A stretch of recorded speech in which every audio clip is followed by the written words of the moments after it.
Il s'agit d'une des toutes premières équipes du Véour français, créée en 2012, regroupant des combattants de différentes régions de France. Ils sont actuellement en tête du classement de cette année en 5 contre 5. Leurs armes, parties au premier d'azur à 3 lisses d'or, au deuxième d'argent, au loup de sable ravissant l'an passé et vilainé de gueule, la confrérie des loups.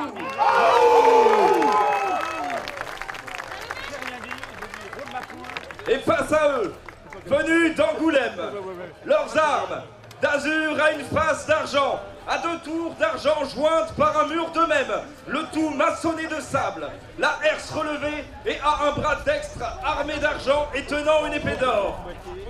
Ils ont disputé leur premier tournoi officiel en 2021, ici même, Taillefer.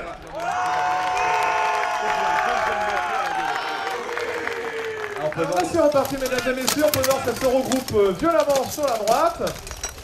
Je parle toujours par rapport à moi au niveau des positions. Je suis là, comme ça vous saurez.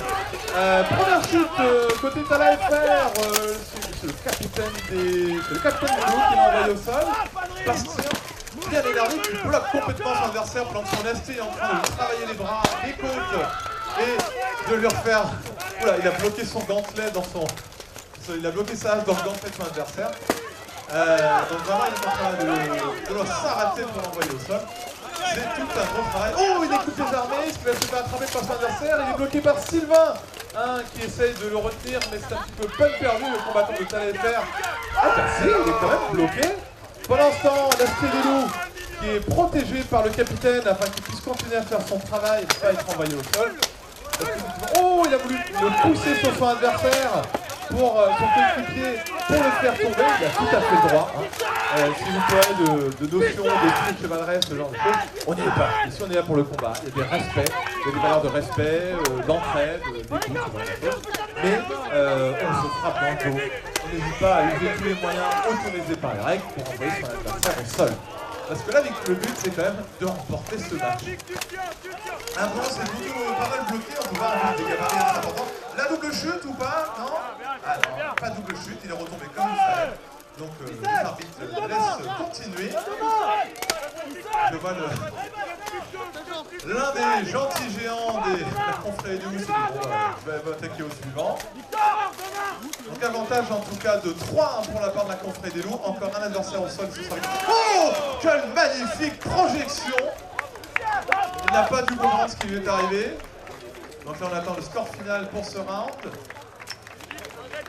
3-0 pour la confrérie des loups, Thibaut. 3-0 pour la confrérie des loups. Mesdames et messieurs, alors ça commence à s'échanger de manière plutôt musclée. On peut voir les combattants de la confrérie des loups qui ont complètement enfoncé les lignes des Taillefer à notre droite.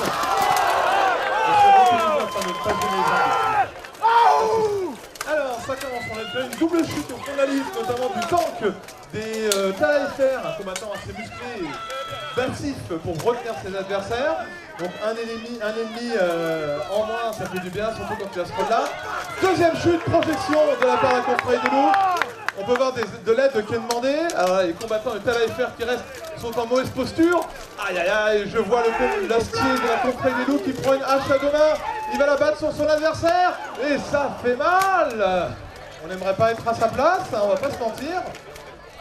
Moi je vais me protéger derrière les combattants. Oh, ça a dû faire mal.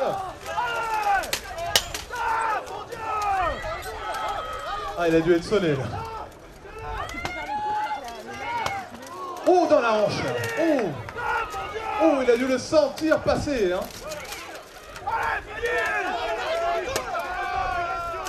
On voit les esprits qui s'échauffent, des instructions qui sont données. On essaie de tenir malgré tout. C'est ce qu'il faut faire. L'adrénaline, l'effet tunnel fait qu'il est difficile de réfléchir et d'établir une stratégie vraiment adaptée dans ces cas-là.